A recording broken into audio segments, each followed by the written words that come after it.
if I could just stick to the Bad People podcast, there's an episode on incels called Black Pill. Are incels dangerous? So are they dangerous? What's the psychology of incels?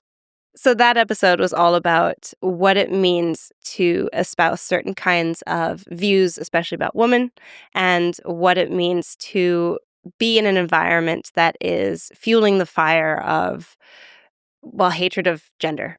And so, and the idea of entitlement. So I think one thing that we see often in crimes of all sorts, actually, is the sense of entitlement that drives the perception that I'm allowed to engage in X because of something else. And I deserve to have a life that looks like this, but I don't. And so I'm going to go take it, or I'm going to go do something to show my dissatisfaction in life. And so if you think that all men deserve to have a happy life, sort of a Disney version, with a woman at home who's taking care of the kids, and this is sort of white picket fence ideal that we've been sold. We have been told that that is what we should have.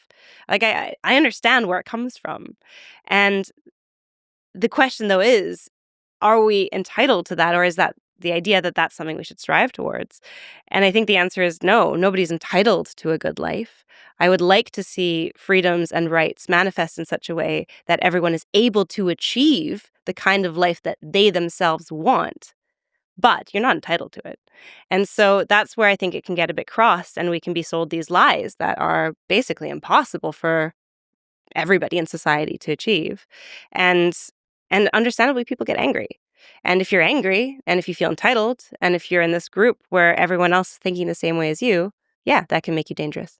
And the internet gives you a mechanism to be your worst self. And it can reinforce that worst self. You see other people saying, yeah, I feel the same way. Do you want me to help you? Oh, the internet.